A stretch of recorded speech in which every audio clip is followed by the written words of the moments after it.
Fourth one in a row. Assalamu alaikum. Yes, welcome back. Hello. Yes.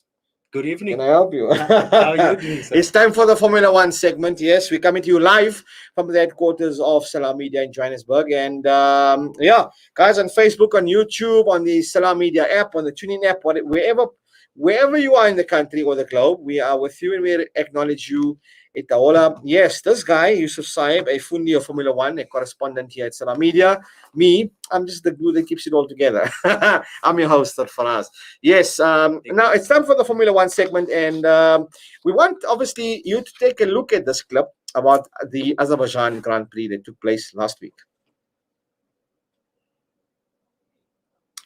Okay, while Sadek's trying to faff and get that clip on the way. In the meantime, Yusuf Saib, glad to have you with us here, my man. Are you well? It's always a pleasure, man. Yeah, okay, man. awesome stuff. We're just maintaining the gap here, for the COVID regulations. Anyway, having said that, Sadek, do I have a thumbs up or am I thumb sucking for the video? Okay, guys, I'd like you to take a look at this. Whether you're a Mercedes-Benz fan, whether you're a Ferrari fan, Red Bull, whatever, whether you're drinking a Red Bull, I don't care. Watch this clip and comment below. I want you to tell me what you think. Hamilton alongside him on the front row. Perez gets away well. Hamilton will wheel spin. Sebastian Vettel is coming at them as well. Perez tries to cut off Hamilton. Who looks up and goes straight on. Perez leads from Sebastian Vettel, and then comes Pierre Gasly and Charles Leclerc. And Hamilton has gone from second in the race to falling out of the point. Did I have magical? Just knock that on. I could have sworn I turned it off. Yeah, you did, but knocked it on. Rajta hagyta. Zárva hagyta. Right, so you guys have watched this clip. Now, this was the Azerbaijan Grand Prix. 2 or 3 laps prior towards the end. So Max Verstappen had a crash or a tire failure come lap 48, whatever the case is, right? This is the Azerbaijan Grand Prix that took place. And yes, if you're looking at obviously some of the race information, Sergio Perez came out first in that race, right? Which was fantastic. Now, thereafter the tire failure, Perez is leading the race, right? We dissecting what happened here without a knife. But anyway, now Perez was leading the race at that point. Then Hamilton is in second. And what happens after that? I mean, you will just see as the race starts again after the red flag, all the cars are going to the left, and here comes Hamilton going. So he's seeing China but ending up in Japan, or is he thinking about the Saudi Grand Prix? Was he maybe coming back to Kyalami? Like, what happened here? I still support the guy, right? Easy. No, I'm trying to help me understand. Help the viewers understand. Well, look, I myself am trying to digest and understand what's happening. It's been close to a week already. Yeah. Okay, so yeah, you're 100% right. So Max Verstappen has a tire failure. It looked like a tire failure because Lance Stroll, not too long, about 10, 15 laps prior to that, he also suffered a high-speed crash, and it looked like it was the tire that gave way there, but I'm assuming that it was more of a structural thing rather than degradation or anything of that sort. Of the tire or whatever the case. Because it was very sudden in the manner. And quite early in the race as well. So Verstappen crashes. That obviously then due to a tire failure, right? So that promotes Perez as now the default leader of the Grand Prix, and you've got Lewis. You've got Lewis right behind maintaining second. But not too long after it was decided by Michael Massey. That's the FIA director. Not Lionel Messi, Michael Messi. Just so we. Man, he's his MAS. But anyway, he's not so. Not Messi. Also, right. So they decided to red flag the race. At that point, we weren't sure if we were going to have a standing start or a rolling start. Or rolling start is just effectively, you continue. With the safety car. Now, at this point, is this obviously decided as per the incident, or is this like a standard now for the Azerbaijan Grand Prix? Anything that happens, safety car comes out after a red flag, we carry on, or is this just due to the incident that it took depends place? On the incident, because you got to remember it happened in the start-finish stretch. Yes. And there's a lot of debris That's what I'm strewn asking. across the circuit. So it becomes very dangerous for the marshals to have to, come onto the circuit and then clean up the circuit. And then there may be also been damage to the barrier itself. So even if you had it under safety car, the damage to the barrier is too much to just leave it that way and continue racing in that way. So it has to be repaired, and hence the reason the race had to be red flagged. And then, Lewis is sitting now in a prime position because he's second on the grid. He's in the hot seat. And the advantage that he has is that Max is now out of the race and he's the championship leader, and still is the championship leader, which many of us felt he shouldn't have been the championship leader had Lewis not made the error that he made going into turn 1. But nonetheless, give the man the benefit. Give Max the credit where it's due. Leading, right? It's fine. No, he's done a fantastic job. Amazing. Well, my point is that obviously Lewis was in prime position. Well, your point being a pro Mercedes fan, that's no, that's there as well. That's always in the place. But as I'm saying, Lewis was in a prime position, obviously, where he could have, settled for second, and then take a chunk out of Max's lead, and then extend the championship lead. And it should have been something around 14 points is what we're looking at, and that would have been quite a healthy margin going to the French Grand Prix. But in fact, if we had both championship leaders not scoring any points, that's because obviously Lewis hit the magic brake on. Now at this point, he's obviously making a huge error. Yeah, because as we saw in the video, the cars are obviously now taking off after the race starts again, veering to the left. And then what happens? He's double clutching. Is he can block at this point?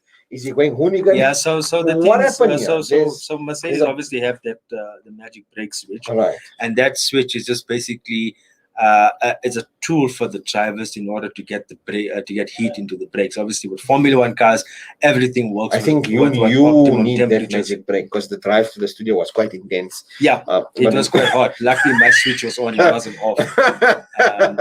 It should be on default. It should be on default. But anyway, so he is his magic brake switch. Now, what happens now? I mean, obviously, the front tire is locked. Yeah, so basically, obviously, it's pushing all the load through the front brakes. There's nothing going towards the rear, and because all the load is on the front, as a consequence of that, the tires just lock up. So as you hit the brakes, the tires just lock up. He can attempt to make the corner, which I'm sure he was trying, but obviously no, he actually didn't because at the moment it locked, he went straight on, and I think that was the best decision that he made because had he turned, he probably would have hit some wall or something.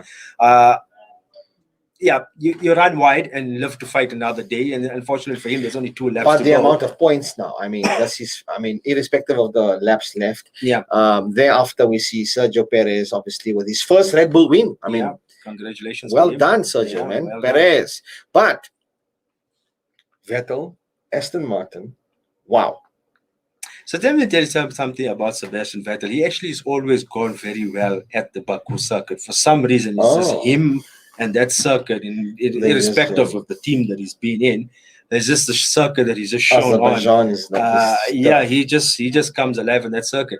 And his race was effectively made with his first stint, how long he was able to go on the tires and make the strategy work. And then you saw towards the back end, just before the red flags even came out, with Seb having a brand new set of tires on, and he could just obviously make up places. But it was a lot of management there from Seb in the early part of the race that set that up for that result. But now, that came towards crash aside of obviously Max and Perez taking the lead, and then Hamilton and his magic brake. Throughout the race, were you impressed by Aston Martin in their performance and their tactics for this particular race and the season thus far? There obviously seems to be a step up from Aston Martin. Martin. I mean, 50 years later into the Formula One. It's been a difficult start for Aston Martin. Let's not forget that part. But I would say from Monaco, especially with Sebastian. Yes. With Seb, he also finished in the top 10 in Monaco.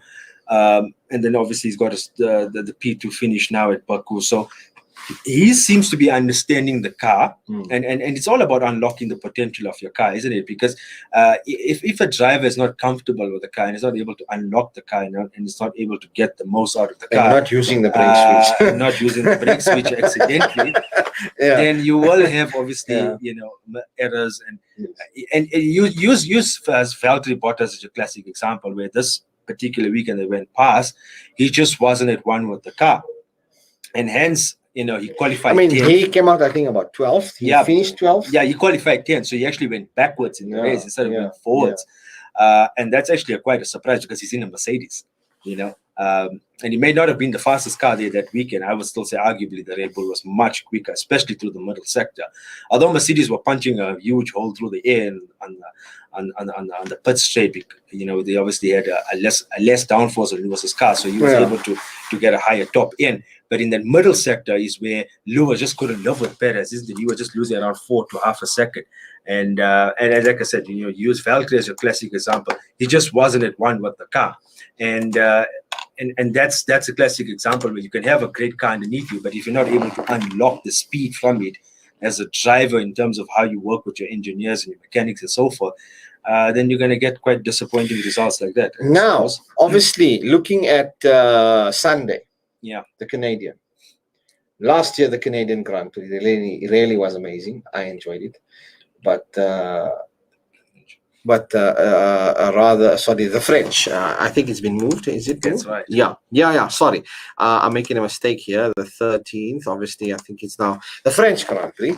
Anyway, having said that, some of your expectations for the French Grand Prix, some of the mistakes you think that obviously Hamilton and his brakes, and you know, also Vettel and Red Bull, and we're looking at Aston Martin and Max. And I tell you what. What do you think is the takeaway from Azerbaijan moving to France? I tell you what. I say, you know, Mercedes' weak point so far from what we've seen from the first 6 races is that they hate street circuits, or at least the car doesn't gel at all with street circuits. The longer wheelbase makes it very difficult to maneuver around the circuit, whereas Red Bull just came alive, didn't they? They were just, you know. But earlier in the build-up for the Formula One season, we did discuss some of this, and we highlighted some of the weak points and strengths. And you know, we've seen Charles Leclerc finish 4th, if I'm not mistaken. Here, Ferrari not doing well. He was on pole for this race, wasn't he? And unfortunately for him, although the speed was there in qualifying, just wasn't there in the race, and then he just, you know, sort of fell by the wayside after that as the race unfolded. The viewers and listeners of Salam Media, I like your feedback as well. You can comment below on the Facebook channel, on the YouTube, as well as on the Salam Media WhatsApp line 0617660355. What's some of your viewpoints and talking points that you'd like to share with us? What are some of the highlights that you enjoyed or did not enjoy with the Azerbaijan Grand Prix? Were you impressed? And what are you looking forward to with the French Grand Prix? Anyway, having said that, time for us to wrap up this segment, though, as it's now time for an ad break. And when we come back, I'm going to speak to Len Moleko. We're talking the Euros, the Euro football. Yes, it's time to discuss football. Oh, there's so much been happening. And the French, the Netherlands, the Oranje, man, it's been happening. But anyway, we'll be back after this.